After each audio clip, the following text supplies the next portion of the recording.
I never thought my own son would betray me, but that day at the lawyer's office, Daniel placed papers in front of me and told me to sign everything over. His wife Cassandra tightened her grip on my arm, her sweet words hiding a cruel intention. They said it was routine, just estate planning, but I knew the truth. One signature, and I would lose my home, my savings, and my independence. What happened next turned an ordinary afternoon into the most shocking family drama of my life. Before I share how it all unfolded, please like this video, subscribe to the channel, and leave a comment telling me what you would have done. Now let me take you back to the moment it all began. I had always believed that betrayal came from strangers, not from the people you raised and loved. That day proved me wrong. I was 71 years old, a retired school teacher, and I thought I had already endured the hardest parts of life. I had buried my husband Thomas after a long battle with cancer, and I had fought through years of financial strain to keep my family together. But nothing prepared me for the moment when my only son Daniel looked me in the eye across the polished wooden table of a law office and tried to take away everything I had left. The office was quiet, with the low hum of the air conditioning filling the silence. Sunlight filtered through the blinds, casting long stripes across the stack of legal papers that sat between us. The lawyer, Mr.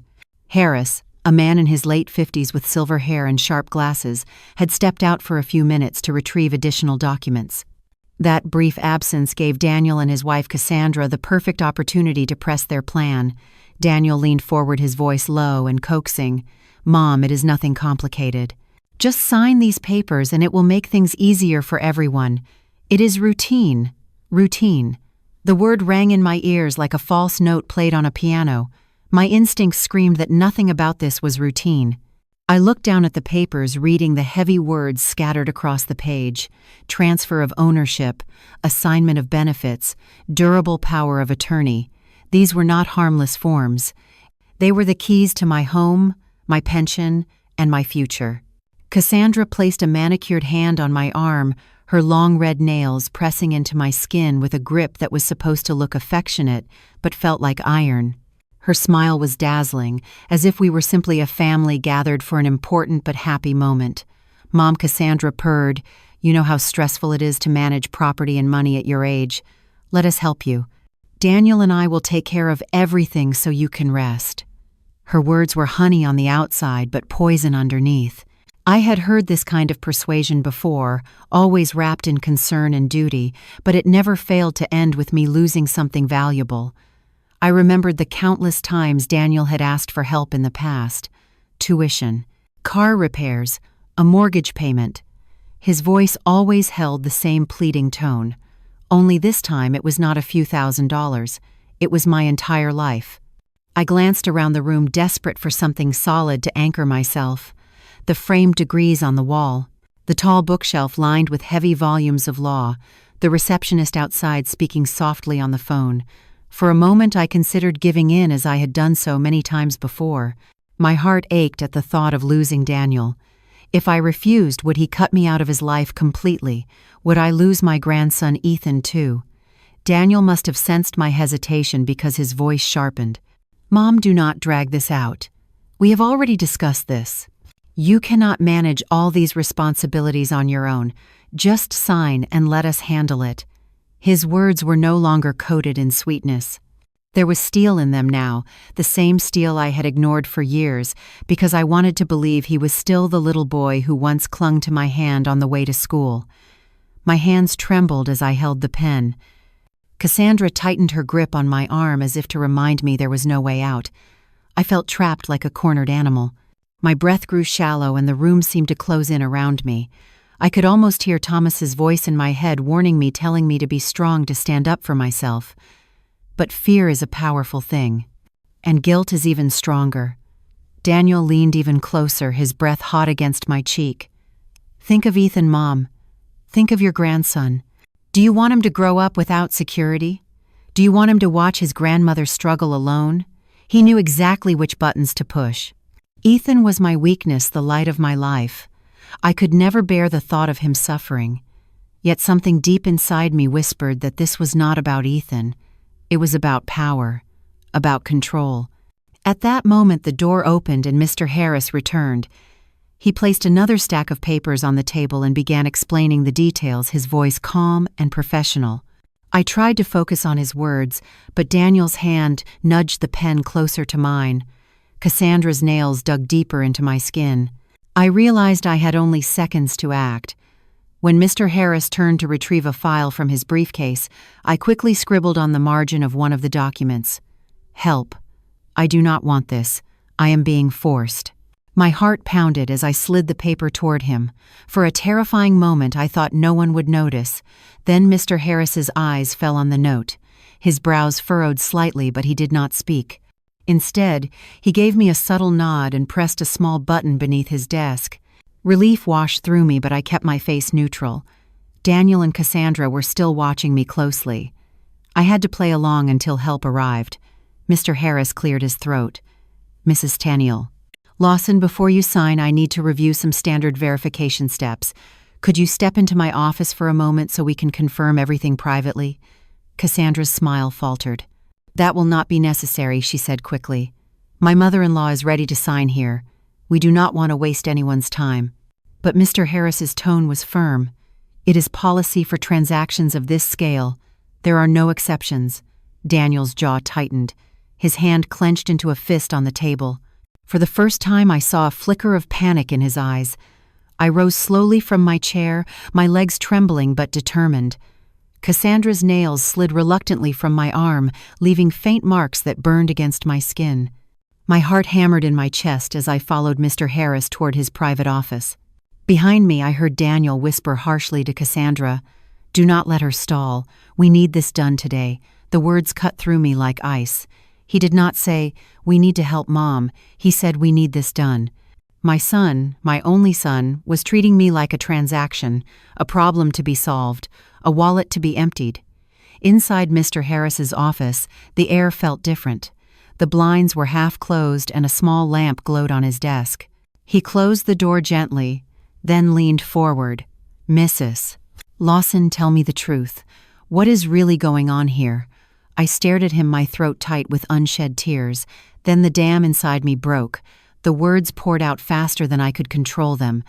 I told him about the years of sacrifice, the loans, the endless requests, the way Daniel and Cassandra used Ethan's name to manipulate me. I confessed that I had given until I had nothing left. And now they were trying to take the last pieces of security I still had. Mr.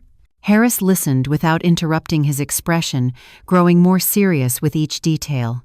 When I finished, I felt both exhausted and strangely lighter, as if I had finally set down a burden I had been carrying for decades. "What you are describing," he said slowly, "is coercion. In some cases, it could even be classified as elder abuse. It is serious and it is illegal. Illegal." The word echoed in my mind like a thunderclap. For years, I had thought this was just what mothers did. They gave, they sacrificed, they endured. But hearing that word made me realize the truth. What Daniel and Cassandra were doing was not love. It was exploitation. Mr. Harris leaned closer. "You do not have to go through with this. We can stop the transaction. I can document everything you have told me. But the decision is yours. Are you ready to say no?" The question shook me to my core. For 71 years, my life had been defined by saying yes. Yes to more work, yes to more sacrifices, yes to Daniel's every demand. Saying no felt like stepping into unknown territory, dangerous and frightening. But then I thought of Thomas, of all the nights I had sat by his hospital bed while worrying about how to pay the bills. I thought of the little girl I used to be, who had dreams of painting, traveling, and living freely, dreams I had buried under layers of responsibility. And I thought of Ethan. What lesson would he learn if he saw his grandmother give in once again? That love meant control. That manipulation was acceptable. I took a deep breath and whispered, "Yes, I am ready." "Mr. Harris gave me a reassuring smile. "Then let us begin." As he reached for the phone to alert security more formally, my heart pounded with both fear and relief. I knew the real battle was only beginning. Daniel and Cassandra would not let go easily. But for the first time in decades, I felt a spark of control returning to my life. And as I sat there gathering my strength, I knew I had to revisit everything that had led me to this moment. I had to look back at the years of sacrifice, the choices I had made, and the way I had allowed myself to be pushed into silence, because only by understanding the past could I begin to change the future. When Mr. Harris asked me if I was ready to say no, I realized that the answer did not live only in the present. It lived in the long trail of yesterdays that had led me into that office papers stacked high, my son urging me to surrender what little I had left. To understand how I had reached that chair pen trembling in my hand, you would have to know the years of my life that came before it. I was born Margaret Lawson, the second daughter of a steelworker and a homemaker. We did not have much, but what we lacked in money we made up for in resilience. My father always told us, "Give what you can and someday it will come back to you." I suppose that advice etched itself into my bones because I grew up believing that sacrifice was the highest form of love. When I married Thomas, we dreamed of a life built on stability. He worked in logistics while I took a teaching job at the local elementary school. For years our life was modest but happy. Then Daniel came into the world, our only child.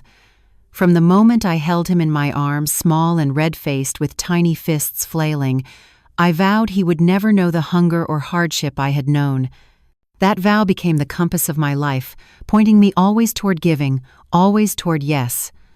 When Daniel was 6, he begged for a piano after watching his music teacher perform at school. We could not afford one, not really. But I sold my mother's antique jewelry pieces that had been passed down through generations just to buy a second-hand piano with chipped keys and scratched wood. I told myself that it was worth it to see his joy. When he tired of it after a year leaving the piano to gather dust in the living room, I swallowed my disappointment and told myself children change their interests. By the time Daniel was 12, he wanted to attend a private academy where all his friends were going. The tuition was far beyond our reach, but his tearful insistence broke me. Thomas shook his head at first, saying we could not possibly manage it, but I wore him down with arguments about opportunity and the future. We took out loans, and I worked late tutoring sessions to cover the fees. My back ached, my evenings disappeared, but I convinced myself that every sacrifice was a brick in the road to Daniel's success. When college came, Daniel announced he wanted to pursue pre-med at an expensive university. Once again, the money was not there, but I could not imagine telling him no. I cashed out the savings Thomas and I had been building for retirement, and I picked up extra work grading papers at night. I still remember falling asleep at the kitchen table, red pen in hand, while the stack of essays blurred before my eyes. Thomas warned me we were giving too much, but I told him a parent's job was to make sure their child had every opportunity. Looking back, I see how each yes carved away at me. At the time, though, it felt like love. Daniel graduated with a degree in business rather than medicine. By then, Cassandra had entered the picture. She was beautiful and ambitious, with a smile that could charm anyone in a room. But there was a sharpness to her gaze that unsettled me. Still, Daniel loved her, and I told myself that was enough. When he asked us to help pay for their wedding, I said yes again. We spent nearly $50,000 on a celebration that sparkled like a fairy tale. The photographs captured radiant smiles, but I remember the pit in my stomach as Thomas and I signed yet another loan agreement to cover the costs. After the honeymoon, the requests did not stop. A down payment on a house, furniture to fill it, money for renovations. Every time I hesitated, Daniel reminded me of Ethan, their sweet little boy with wide brown eyes. "Do you want him to grow up in a house with peeling paint, Mom?" he would ask. Or Cassandra would say, "A good school district is what every child deserves," and so I gave again and again, convincing myself it was not for them but for my grandson. Meanwhile, life at home grew harder. Thomas was diagnosed with cancer, and the treatments drained both our energy and our finances. His medications alone cost hundreds each month, and though I begged Daniel for help, he always had a reason why he could not contribute. A business setback, a home repair, something urgent that kept his wallet closed while mine remained open. I will never forget the night Thomas lay in the hospital bed, tubes weaving in and out of his body, his face pale and drawn. He took my hand and whispered, "Maggie, you have to stop. You cannot give them everything. Save something for yourself." I squeezed his hand and promised I would, but deep inside I knew it was a promise I would break. After Thomas died, I was alone in the house we had built together, surrounded by memories and debt. The insurance payout of $70,000 felt like a lifeline. I told myself I would guard it carefully, that I would finally learn to say no. But within months, Daniel called. "Mom, the bank is threatening foreclosure. Cassandra is sick. Ethan will lose his school." The words poured through the phone line, dripping guilt and urgency. Before I could process what I was doing, I wired him $20,000. He never paid it back. That pattern repeated again and again. Each time I swore it was the last. Each time I told myself I was helping family, doing what a good mother should. And each time I found myself emptier, weaker, and closer to ruin. By the time I walked into that law office with Daniel and Cassandra, I had given away nearly everything I owned. My savings were gone. My retirement fund was gone. The home I had lived in for decades was the only piece left, and now they wanted that too. As I sat in Mr. Harris's office recounting these years to him, I felt the weight of every yes pressing on my chest. The sacrifices had not brought closeness or gratitude. They had only taught Daniel that my love could be measured in dollar signs. I realized something I had never dared to admit before. I had not only given too much, I had trained my son to believe he was entitled to my sacrifices. Every dollar I handed over without boundaries had built a cage around me, one I had locked with my own hands. "Mr. Harris listened patiently, his pen scratching across a legal pad as I spoke. When I finished, he looked at me with steady eyes. "Mrs. Lawson, you have been carrying this burden for a long time, but it is not too late. You can stop this. You can draw a line today." His words filled the small office with a quiet power. For the first time, I wondered what it would be like to live without always bending, always giving. What if I had spent those years painting, traveling, or simply resting instead of working double shifts to fund Daniel's next dream? What if I had said no long ago? I did not know the answers yet. But I knew one thing. I could not keep living like this. Mr. Harris folded his notes and placed them carefully on his desk. "We will handle this situation," he said firmly. "But Margaret, you need to understand that they may not take this refusal well. They will push harder. They will try to use fear, guilt, and even Ethan's name again. You must prepare yourself for what comes next." A chill ran through me. He was right. Saying no once would not end the cycle.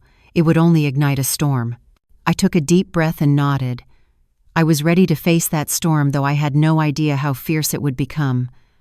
Leaving Mr. Harris's office that day felt like stepping out of a storm and into the eye of a hurricane.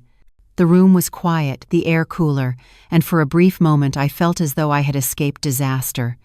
I had said no. For the first time in 71 years, I had chosen myself.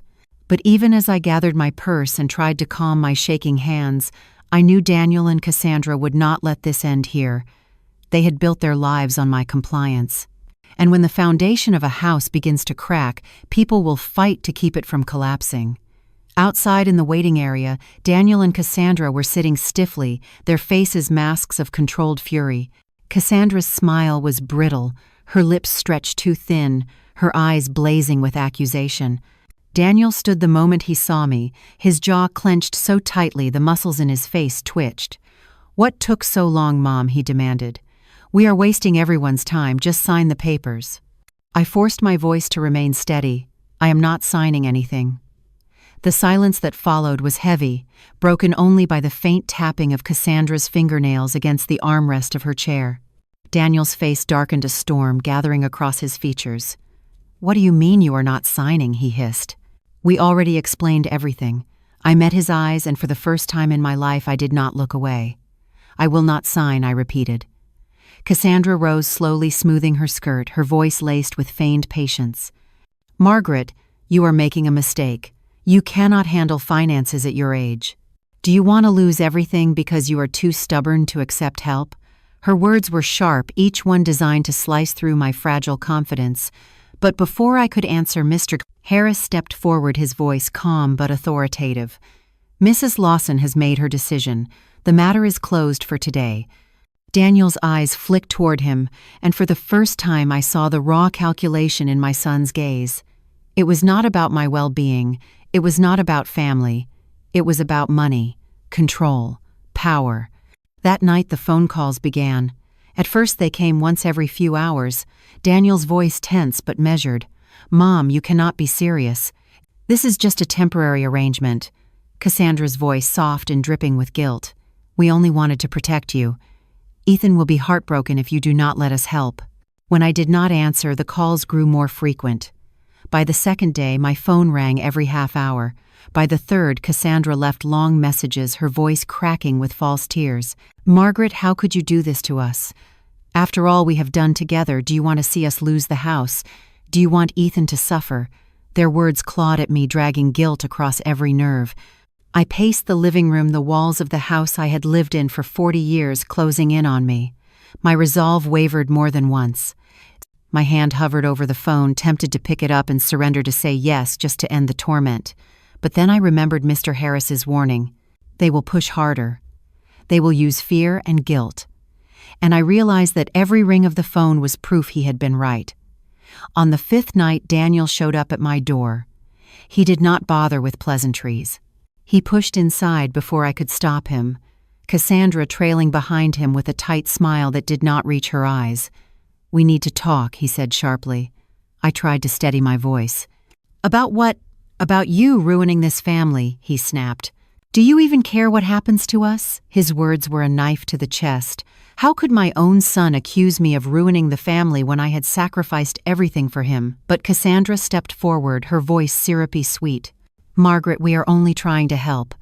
But if you insist on being difficult, you are putting Ethan in a terrible position. Do you want him to watch his parents lose everything because his grandmother refused to care?" Her words made me flinch. Ethan. Always Ethan.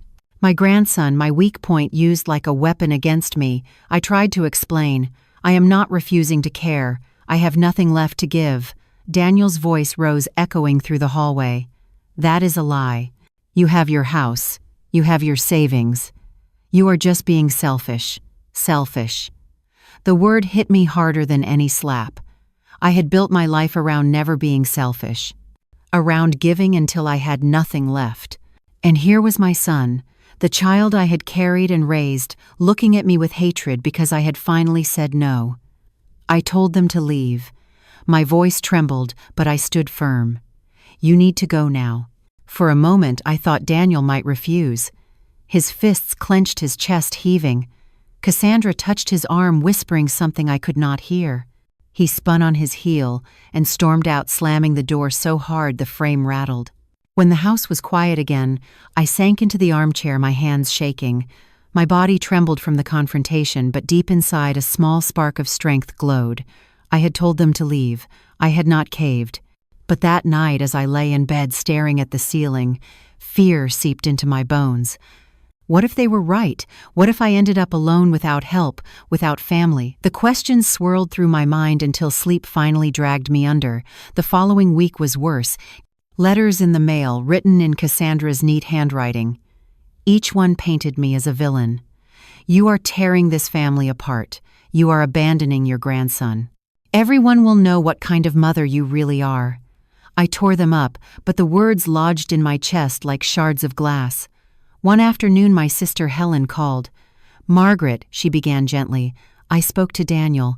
He said you are being paranoid, that you think he is trying to steal from you. Is that true?" I closed my eyes, anger and grief mixing inside me. "He hurt my arm, Helen. He forced me into that office and tried to take everything." There was silence on the line. Finally, she whispered, "But he is your son. Families help each other." Her words crushed me. Even my own sister could not see the truth. To her, it was still help. She did not see the manipulation, the coercion, the abuse. After we hung up, I sat in the living room surrounded by photos of birthdays, holidays, smiling faces. Each frame mocked me, a reminder of the years I had poured everything into a son who now saw me as nothing but a bank account. The calls from Daniel slowed after that, but when they came, they carried new venom. "If you do not help us, do not expect us to help you. Do not expect visits. Do not expect care when you are sick. You will die alone in that house." Fear curled in my stomach. Alone. That word echoed in the empty rooms. Was I strong enough to face old age without him? Without Ethan? But then I remembered Thomas again, his voice warning me. "Maggie, do not let fear control you. They will use it against you." I sat straighter in my chair. The storm was still raging, but something inside me was shifting. For the first time, I began to see clearly. This was not about love. This was not about family. This was about control. I did not know what the future held, but I knew this: if I surrendered now, I would never get my life back.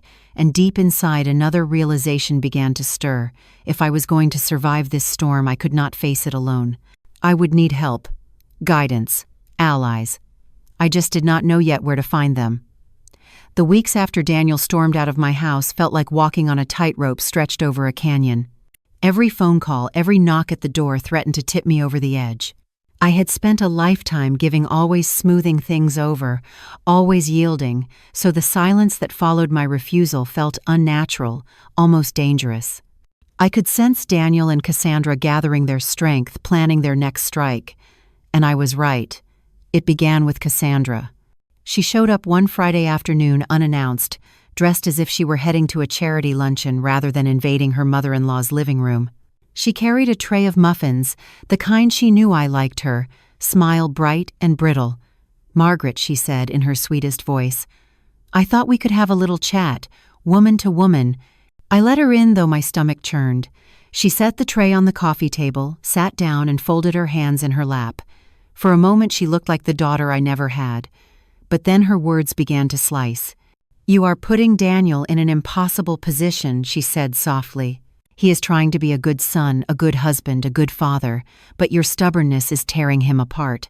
I wanted to argue, but her tone was so calm, so reasonable that I faltered.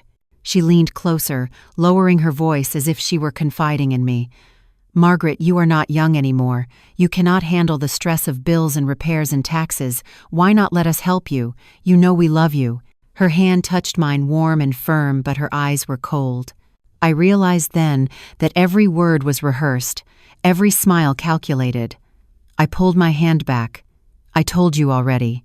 I am not signing anything." Her smile froze. Then it cracked. Her voice rose sharp as a blade. "Do you even care about your grandson? Do you care what happens to him when we lose the house?"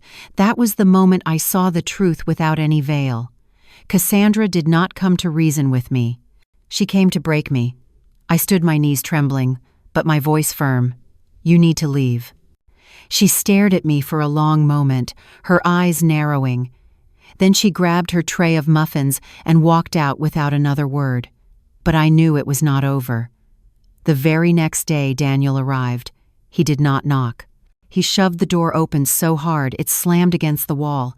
Cassandra followed behind him, her face pale but determined. "We are not doing this anymore," Daniel shouted. "You are going to sign those papers today." My heart pounded, but I forced myself to stand tall. "No." His face turned red. His fists clenched. "Do you want to see me lose everything? Do you want Ethan to think his grandmother ruined his life?" I shook my head. "I want you to take responsibility for your own life." Cassandra stepped in, her voice high and urgent. "Margaret, please think about Ethan. Think about the future. Do you want him to watch his parents fight every day because you refuse to help?" Their words battered me, wave after wave of guilt and fear. But something inside me held steady. Maybe it was the memory of Mr. Harris's firm voice. Maybe it was the years of Thomas's warnings echoing in my mind. Or maybe it was simply the exhaustion of a lifetime spent saying yes. I took a deep breath. "I am not giving you my home. I am not giving you my savings. It ends here." The silence that followed was heavier than any words. Daniel's eyes burned with rage. Cassandra's lip curled. For a moment I thought Daniel might hit me. His hand twitched at his side, his shoulders tense. My knees shook, but I did not move. Finally Cassandra tugged his arm. "Not here, not now." He jerked away, but he listened. With one last glare, he turned and stormed out. Cassandra followed, slamming the door so hard the glass in the frame rattled. I sank into the armchair, my whole body trembling. My hands were clammy, my heart racing. I had stood my ground, but the fear lingered. What if they came back? What if they really left me alone forever? The silence of the house pressed in on me until I could barely breathe. That night I sat at the kitchen table staring at the empty chair where Thomas used to sit. I spoke aloud into the quiet. "Thomas, I do not know if I am strong enough for this, but the next morning when I woke and looked around at my home, I felt something shift. For the first time in years, I had not surrendered. And though the fear remained, so did a spark of pride. The storm, however, was far from over. The following week, Daniel and Cassandra escalated their assault. They began calling my sister Helen daily, twisting the story until she called me in exasperation. "Margaret, why are you being so difficult? They just want to help. Do you want the whole family to think you are losing your mind?" Each word chipped at my confidence, but I refused to bend. Still, the isolation cut deep. The people who should have supported me were instead feeding the guilt that Daniel and Cassandra had planted. The final blow came a week later. I had just returned from the grocery store when I saw Cassandra's car in my driveway. She stood there with Ethan, his small hand clutching hers, his wide eyes confused. "Grandma," Ethan called, "why will you not help us anymore?" My heart broke at the sight of him. His voice was soft, his question innocent, but I could hear Cassandra's coaching in every syllable. I knelt down, swallowing the lump in my throat. "Ethan, I love you more than anything. But sometimes adults have problems they need to solve themselves." He frowned, clearly not understanding. Cassandra stepped forward, her voice dripping with venom hidden beneath a sugary tone. "See what you are doing to him, Margaret. You are breaking his heart." Tears stung my eyes, but I stood firm. "You should not use him to fight your battles." Her face twisted in anger. She pulled Ethan back toward the car, muttering under her breath, "This is not over." As the car disappeared down the street, I collapsed onto the front steps, my body shaking. My grandson's innocent face haunted me, his question echoing in my ears. "Why will you not help us anymore?" I realized then that Daniel and Cassandra would stop at nothing. They had already used every weapon, fear, guilt, shame, and now they were using Ethan. The storm had turned into a hurricane and I was standing in the middle of it, but even as I trembled, I knew one thing. I could not fight this battle alone. If I wanted to survive, I needed someone in my corner, someone who could help me see clearly when my heart clouded my judgment. And though I did not know it yet, that someone was about to appear in the most unexpected way. After Cassandra drove away with Ethan that afternoon, I sat on the front steps of my house until the sun dipped low and the shadows stretched long across the lawn. My body ached from the tension, but it was my heart that hurt the most. Ethan's little voice replayed in my mind like a broken record. "Why will you not help us anymore?" It was not his fault. He was just a child caught in the storm his parents had created, yet the words cut deeper than any accusation Daniel or Cassandra had hurled at me. That night I could not sleep. Every creak of the old house sounded like footsteps, every gust of wind against the windows like voices whispering blame. I lay awake staring at the ceiling, torn between pride that I had stood firm and fear that I had lost my family forever. For decades I had defined myself as a giver, as the one who kept everyone afloat. If I stripped that role away, who was I? By the third day, the silence of the house had become unbearable. I tried reading, but the words blurred on the page. I tried gardening, but my hands trembled too much to plant the seeds straight. Everywhere I looked were reminders of the life I had lived for Daniel. The piano I had bought when he was a boy. The framed college diploma I had worked endless nights to afford. The wedding portrait of him and Cassandra smiling like royalty while Thomas and I stood in the background, weary but proud. Each object whispered the same accusation. "You gave everything, and now you are alone."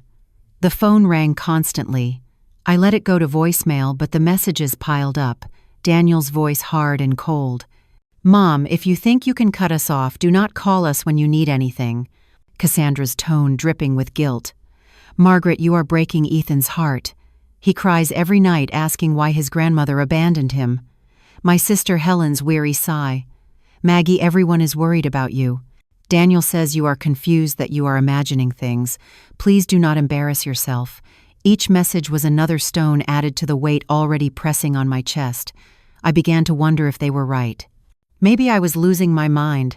Maybe I was being selfish. Maybe refusing to sign those papers meant I was clinging to control I did not deserve. The doubt crept in like poison, and by the end of the week I felt as though I was drowning in it. On the 7th night, I had a dream of Thomas.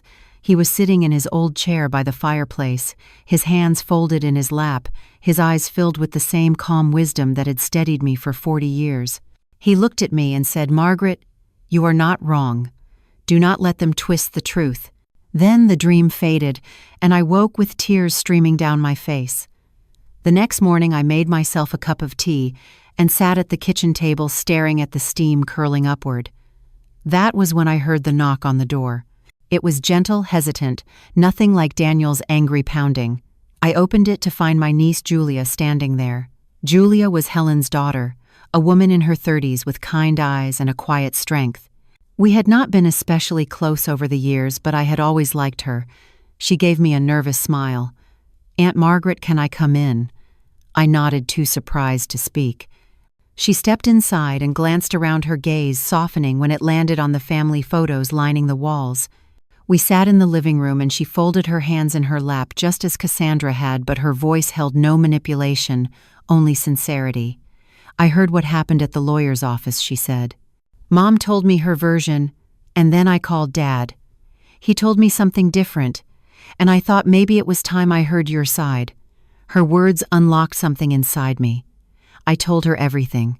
The years of sacrifices, the endless requests, the way Daniel and Cassandra had used Ethan to twist my heart. I told her about the bruises on my arm, about the note I had slipped to Mr. Harris, about the confrontation in my own home. My voice shook, but I did not stop until every detail lay between us like broken glass. When I finished, I expected judgment. I expected her to look at me with pity or disbelief the way Helen had. But Julia's eyes filled with tears. "Aunt Margaret," she whispered, "I believe you." The relief that washed over me was so sudden, so overwhelming that I began to cry. For weeks I had been surrounded by accusations and gaslighting made to question my own reality. Hearing someone finally believe me felt like breathing after nearly drowning. Julia reached for my hand. "I know what this feels like," she said softly. "My mother, your sister, she has a gambling problem. When I was younger, she drained my savings, took out credit cards in my name. She told everyone I was exaggerating, that I was just being selfish. For years I thought maybe she was right, until I realized I was not crazy. I was being used." Her confession stunned me. I had always seen Helen as the responsible one, the one who judged me for being too indulgent with Daniel. To hear that even Julia had been manipulated by her own mother shifted something in my perspective. Julia squeezed my hand. "You are not alone in this, Aunt Margaret. And you are not selfish. You are brave for standing up to them." Her words lit a small fire in my chest, one I had thought was long extinguished. For the first time I felt the faint possibility that I could fight back, not by giving in but by reclaiming my life. Before she left, Julia gave me a folded pamphlet. "A support group meets downtown on Tuesday nights," she said, "for people who have been financially abused by family." I went for a while.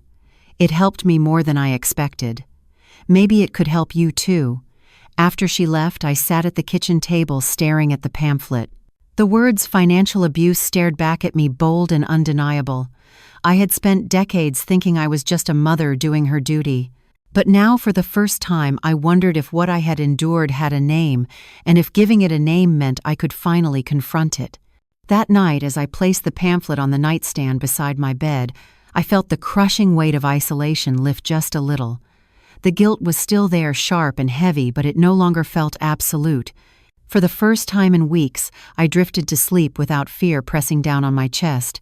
I did not know yet whether I would attend that meeting. The thought of standing in front of strangers and admitting my failures terrified me, but I knew one thing: the storm had not broken me yet. And with Julia's words echoing in my mind, I began to believe that maybe, just maybe, I was not as alone as Daniel and Cassandra wanted me to think. And that small belief was enough to give me strength for whatever came next. The pamphlet Julia left behind sat on my nightstand for 3 days before I picked it up again. Each time I reached to touch it, doubt tightened its grip around me. What would people think if I went to a support group? Would they laugh at me, an old woman who had let her own son drain her dry? Would they shake their heads and whisper that I had been weak, naive, a fool? But Julia's words lingered. "You are not selfish. You are brave."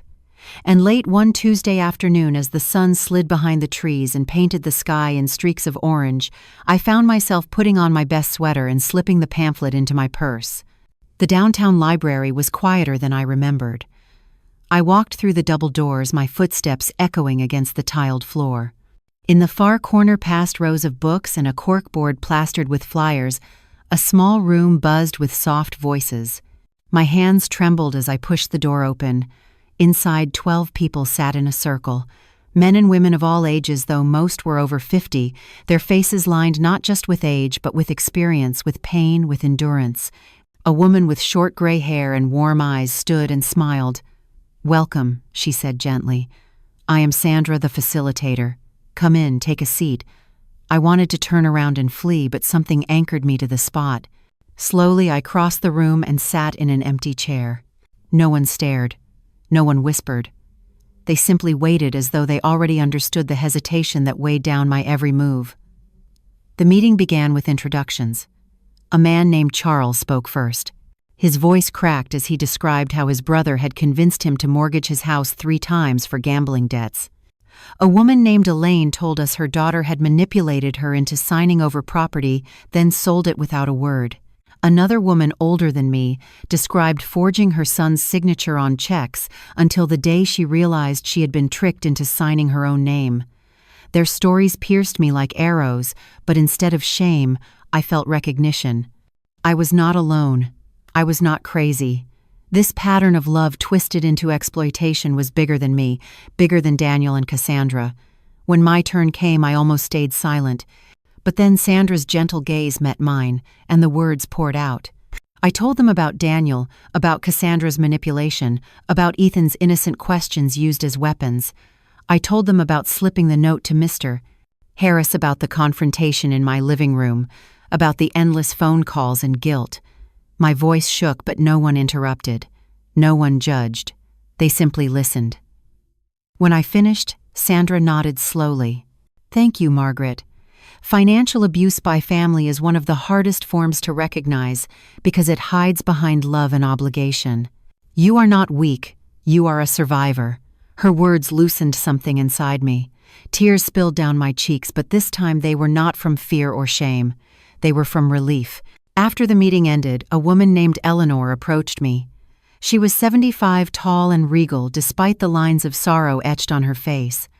"My son drained me for years," she said quietly. "Drugs, lies, manipulation. It took everything I had to finally say no. You will doubt yourself 1,000 times, but remember this. The fear you felt in that lawyer's office, that was real.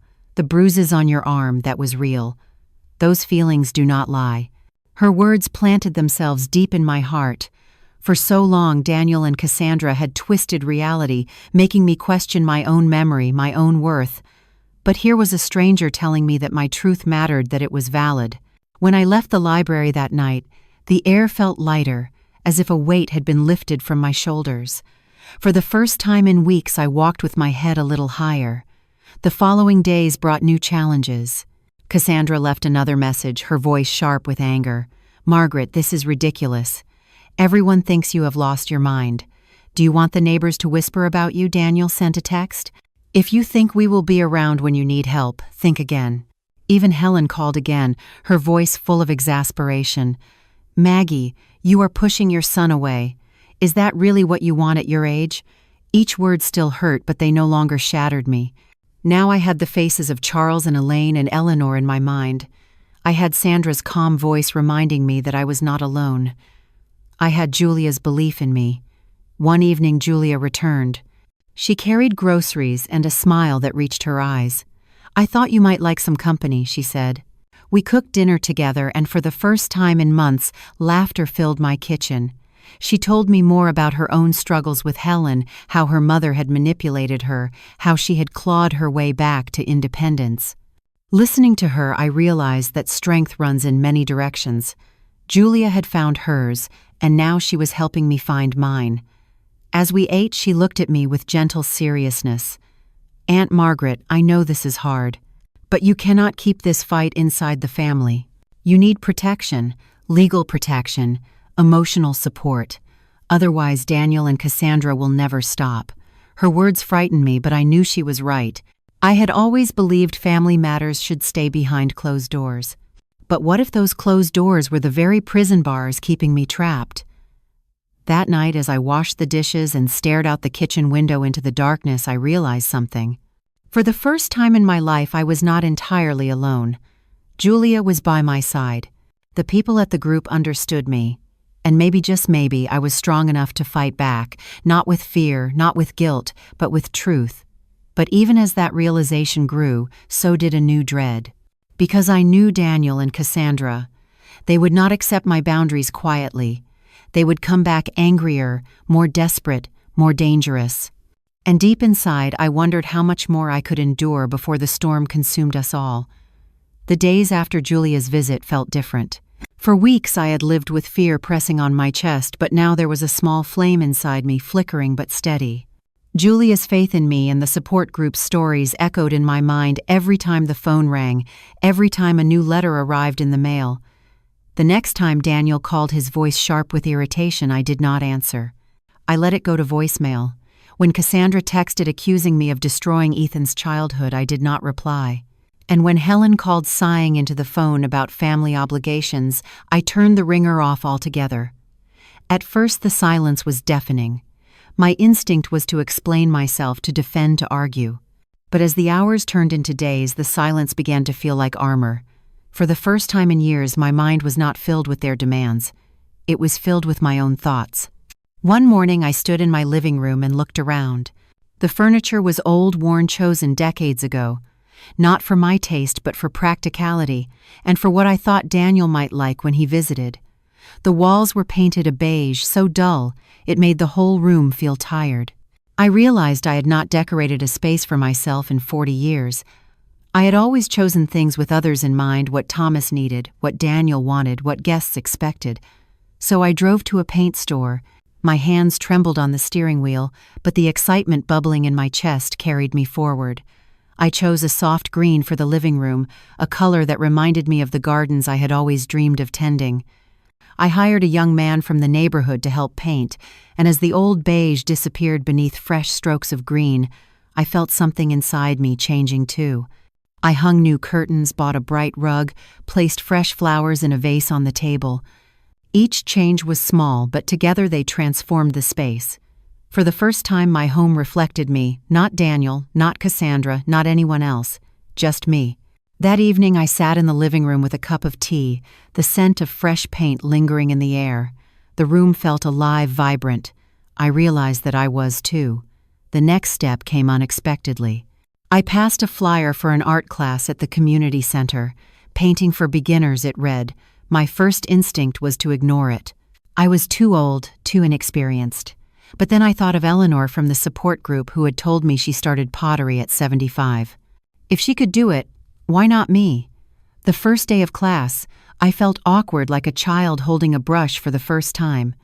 But as the colors flowed across the canvas, I felt joy stir in my chest. I painted landscapes, flowers, even portraits. They were not masterpieces, but they were mine. For hours at a time, I forgot about Daniel's threats and Cassandra's accusations. I was simply Margaret again, the girl who once dreamed of traveling, creating, living freely. Of course, Daniel and Cassandra did not give up easily. One afternoon, Daniel appeared at my door, his fists clenched, his face red. You have money for paint and rugs, he spat, but not to help your family. I stood in the doorway, my hands steady on the frame. It is my money, Daniel, and I am finally using it for myself. His eyes narrowed, fury simmering just beneath the surface. You are selfish. When you are sick and alone, do not come crawling back to us. His words stung, but I did not move. I watched him walk away, his shoulders stiff, Cassandra waiting in the car with a glare sharp enough to pierce glass. When they drove off, I leaned against the door, trembling. But this time I did not cry. This time I felt stronger. A month later, Julia surprised me with an idea. Aunt Margaret, she said, you should travel. Even just a short trip. You have spent your whole life giving. It is time to live for yourself. At first I laughed. Me, a 71-year-old widow traveling alone. But the thought planted itself in my mind. I had always dreamed of seeing Scotland, the land of my grandparents. The hills, the castles, the misty mornings. Why not now? I spent weeks researching, my excitement growing with each photo I found online. I booked a small group tour, bought a sturdy suitcase, even renewed my passport. When Daniel found out, his outrage came like a storm.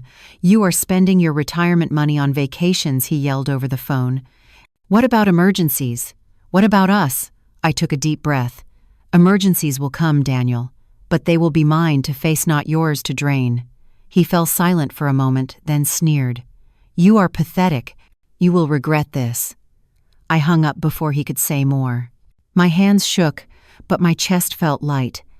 I had not explained, not apologized. I had simply said no. The trip to Scotland was more than a vacation. It was a rebirth. I stood on the cliffs of the Isle of Skye, the wind whipping my hair, and felt free in a way I had not since childhood. I walked through cobblestone streets, sipped tea in tiny cafes and painted landscapes in a small sketchbook I had brought along. For the first time in decades, I was living not for others but for myself. When I returned home, the silence in the house no longer felt oppressive. It felt peaceful. I filled my days with painting, gardening, and volunteering at a local shelter for women who had suffered abuse. Helping them was different from helping Daniel. This time I was giving from a place of strength, not desperation. Still, I knew Daniel and Cassandra were not finished. They had lost control of me, and I could sense their fury growing like a fire smoldering in the dark. But I was not the same woman I had been months ago. Each class, each choice, each trip had built me into someone stronger, someone who could look at her son's manipulations and finally see them for what they were. One evening I sat in my newly decorated living room, a half-finished painting propped on the easel, a cup of tea warming my hands. The phone rang.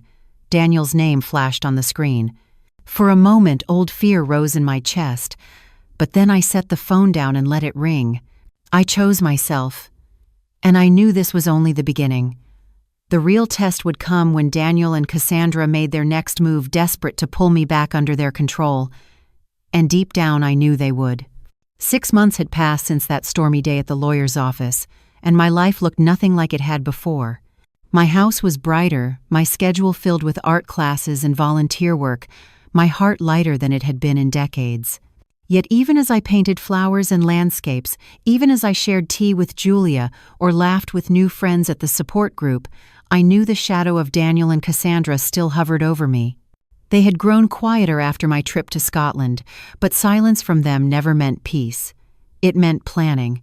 The first sign came when I discovered a forgotten savings account that Thomas and I had opened years ago during the chaos of his illness. Mr. Harris called to inform me that Daniel and Cassandra had tried to withdraw from it, claiming joint authority. I vaguely remembered adding Daniel's name back then, thinking it would help in an emergency. But thanks to the alerts Mr. Harris had set up, the bank had blocked them, $12,000. That was what they had been after this time. It chilled me to realize they had not stopped scheming, only shifted their tactics. They had been waiting, circling, hoping for another chance. When Mr. Harris reassured me that the account was now secured in my name alone, I felt both relief and sorrow. Relief that the money was safe. Sorrow that my son's hunger for control ran so deep he would try to snatch even what I had forgotten. Not long after the phone calls began again. Cassandra's voice was sharp, stripped of all sweetness. Margaret, how could you embarrass us like this at the bank? Do you enjoy making your own son look like a thief? Daniel's voice was colder. If you think you can cut us out, fine, but do not expect to see Ethan again. Their words struck me like blows, but this time I did not crumble. I had Eleanor's advice etched in my mind. Remember how you felt in that office. The fear, the bruises, those feelings do not lie. So I let their calls go unanswered. Then one Saturday morning my doorbell rang. Through the window I saw Ethan standing on the porch. My heart leapt. He was taller now, 11 years old, his shoulders broader, his face more serious. For a moment I hesitated, fearing Daniel and Cassandra lurked behind him. But when I opened the door, he was alone. "Hi, Grandma," he said softly. "Can I come in?" I ushered him inside my hands, trembling with a mix of joy and dread. He sat on the sofa, his legs swinging nervously. "Grandma, I need to ask you something. Is it true, did Mom and Dad try to take your money?" The question hit me like a gust of wind. I had dreaded this moment, rehearsed answers in my mind, but nothing prepared me for his earnest eyes searching mine. "Who told you that?" I asked carefully. "No one," he said. "But I hear things. I hear them fighting. I heard Dad on the phone. And I found letters. Letters you wrote to me. Mom hid them, but I found them in her closet. My chest tightened. I had written those letters every month for 2 years, telling him I loved him, that none of this was his fault. I never knew if he had read them. "What did they say?" I whispered. "That you love me, that you hope we can be together again, that it is not my fault." Tears blurred my vision. Ethan looked down at his hands. "So is it true? Did they really try to steal from you?" I took a deep breath. He was still a child, but he deserved honesty. "Yes, my love, it is true." He nodded slowly, as if the puzzle pieces of his life had just clicked into place. "That is why you do not visit anymore. That is why Mom gets angry when someone says your name." I reached for his hand. "How do you feel knowing this?" "Confused," he admitted. "I love Mom and Dad, but I know what they did was wrong. And I miss you." My heart swelled. "I have missed you every day." We sat together for hours, walking through my garden, baking cookies, talking about school and books. When it was time for him to leave, he hugged me tightly. "Grandma, when I am 18, when I can make my own choices, I want to see you all the time. Not for money, just because I love you." His words pierced my heart with both pain and hope. For the first time, I saw a future where the cycle might break, where love might grow untangled from obligation. After he left, I wrote in my journal, "Today my grandson saw the truth. Maybe the legacy I leave him will not be money, but honesty." Months later, I sold the old house, filled with memories of sacrifice, and moved into a small cottage across town. I filled it with my art, my books, my plants. It was a space entirely my own. Julia visited often, sometimes with her father, my nephew Arthur, who welcomed me into his family circle as though I had always been there. The support group became a lifeline. I told my story, listened to others, and found strength in the shared pain and triumph of survivors. Together we learned that setting boundaries was not selfish but necessary. I began volunteering at a women's shelter, teaching basic literacy and offering a listening ear. Each time I sat with a woman whose story echoed mine, I felt stronger. Helping others no longer drained me, it nourished me. 2 years after the lawyer's office, I traveled again, this time to Italy. As I sipped coffee on a sunlit terrace overlooking vineyards, my phone buzzed. A message from Ethan. "Grandma, I got your letter. Thank you. I cannot wait until I am old enough to come visit whenever I want. I love you." I smiled through tears. He was growing, learning, seeing the truth for himself. And maybe, just maybe, the cycle was breaking. Now when I look back, I no longer see only loss. I see a woman who nearly drowned in sacrifice but learned to breathe again. I see someone who traded fear for freedom, guilt for strength. I no longer measure my worth in what I give away. I measure it in the joy I feel when I stand at an easel, in the laughter I share with Julia, in the knowledge that Ethan will grow up understanding that love is not something bought with money, but given freely from the heart. As I sit in my garden, the sun warming my face, I write in my journal one final line. "I once believed my legacy was what I gave. Now I know my legacy is the strength to say no, the courage to live for myself, and the hope that the next generation will learn to do the same." Looking back, I see that my story was never just about money.